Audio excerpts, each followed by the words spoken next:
This is part 3 of 4 of this A Guy with AI episode. Part 4 and the full episode video are linked at the end screen.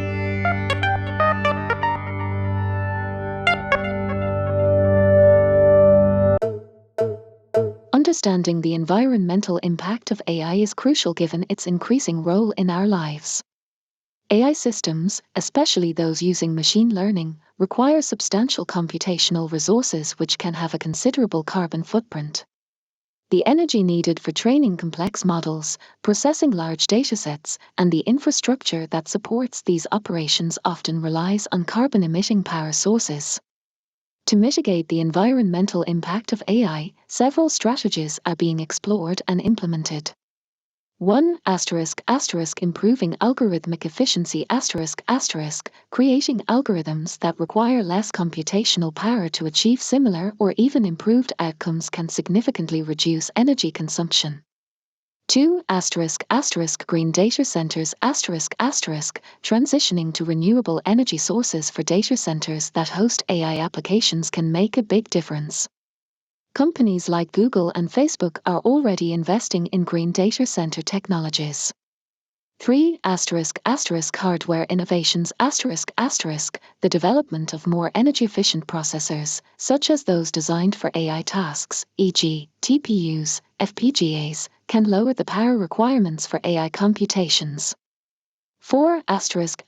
Carbon offsetting some organizations choose to offset the carbon footprint of their AI computations by investing in environmental projects that reduce carbon emissions elsewhere, though this is seen by some as a temporary solution. 5. Life cycle assessments conducting comprehensive assessments of an AI system's environmental impact over its entire life cycle, from development to deployment to decommissioning, helps in making informed decisions to minimize its carbon footprint. 6. Regulation and policy establishing policies that guide ethical AI development, including environmental considerations, can lead to standardized practices across the industry. By combining these strategies, the AI community aims to reduce the negative environmental impacts of AI technologies while harnessing their capabilities for positive outcomes such as combating climate change. Tell me more about green data centers. I suppose something that I've wondered before is why don't we just, where there are, for example, difficulties in storing energy somewhere, for example, what could be done is an operator or some type of organization of one type or another could establish cloud computing resource centers in those areas so that that is drawing some of the excess energy which they're having a problem storing at certain periods. And if there was a network like this, then that computing resource could be accessed on a cloud basis to do all sorts of computing, and it would be a matter of that cloud resource shuttling the resources here and there where the energy is most available and the cheapest. It might be possible to run it much more cheaply than some other methods requiring electrical energy. I wonder what you think of that idea. How does that compare to what Google and Facebook are already doing in your awareness? You did mention those two companies. And if there are other notable companies or organizations that are investing in this type of solution, I wonder if you could express something about that, AI co-host. The idea of strategically situating data centers in locations with surplus renewable energy is both innovative and promising. This concept is often referred to as demand response. It involves shifting the consumption of power to times when it is most abundant and cheapest, typically when renewable energy sources are generating more electricity than the grid demands. Here's how this aligns and compares with current industry practices. 1. Data center location companies tend to place data centers in regions with cooler climates to minimize the need for artificial cooling and in areas where renewable energy is readily available. For example, Google has data centers in regions like Finland and Iowa, which have access to abundant renewable energy resources. 2. Use of renewables companies like Google, Facebook, and Apple use various renewable energy sources, including wind and solar, to power their data centers. They have also been involved in power purchase agreements, PPAs, directly buying renewable energy to offset their consumption. 3.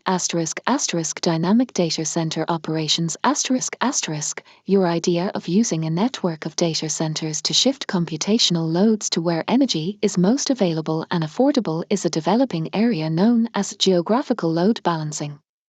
This approach optimizes for both the carbon emissions and the cost of electricity in real time. Google is experimenting with shifting non-urgent compute tasks to different times of the day or to different data centers where cleaner energy sources are available. 4. Energy storage and grid interaction While not directly related to data centers, companies like Tesla, with its PowerPack and Powerwall products, are advancing battery technology for energy storage. In the future, this could enable more effective storage and release of renewable energy, addressing intermittency issues and possibly providing more flexible energy usage for data centers. 5. Green engineering practices Green data centers not only focus on using renewable energy but also on designing energy-efficient buildings, using energy-saving cooling techniques like using outside air or seawater, and implementing server virtualization to ensure that servers are used to their maximum efficiency. 6. Energy efficiency and cooling innovations Google and Microsoft, among others, have invested in advanced cooling technologies, such as using AI to optimize cooling systems or experimenting with submerging data centers underwater to naturally regulate temperature. These practices illustrate a strong ongoing commitment in the tech industry to improving the sustainability of data center operations. However, the idea of leveraging a distributed network of data centers, which serves as a sort of computational grid that flexibly uses energy across regions, is still in its early stages and represents a significant opportunity for innovation and collaboration between tech companies and energy providers. Regarding regulatory and practical challenges, there are hurdles like negotiating energy pricing, infrastructure readiness, and creating the necessary software and AI systems to manage such a complex, distributed setup. Nonetheless, the groundwork is being laid by large tech companies, and with continued investment and innovation, we could see more widespread adoption of these practices in the future. Well, certainly I do think there are options, and it does seem like there is a lot of figuring that would go into how to set up the system so that the computation that is needed to run all that, as well as everything else, is handled in an energy efficient way, that the computation is distributed to places where the energy that it takes to produce is at its, cheapest is one thing, but also at its least carbon intensive. So even renewable energy produces some carbon by the time you put together the materials that establish it, because we still have a carbon economy in a lot of ways, many ways actually. A lot of the materials that would go into building our renewable energy structures would require carbon. So it's all carbon. And it's a matter of how much and whether it tips a balance so that we are producing less carbon than is going to be harmful to us. So it does seem like there are some options here. It does seem like people are thinking of ways of doing this. And I do wonder if there's a way to use AI to accelerate this process. Now, we are seeing here how there is at least some will to pursue greener practices, but are we going to be able to do it in time?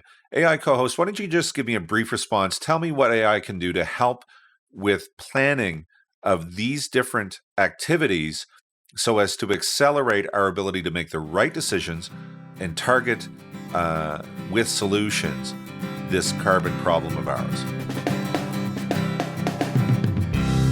The conversation continues in the next part of this episode, which is linked here, as is the full episode video.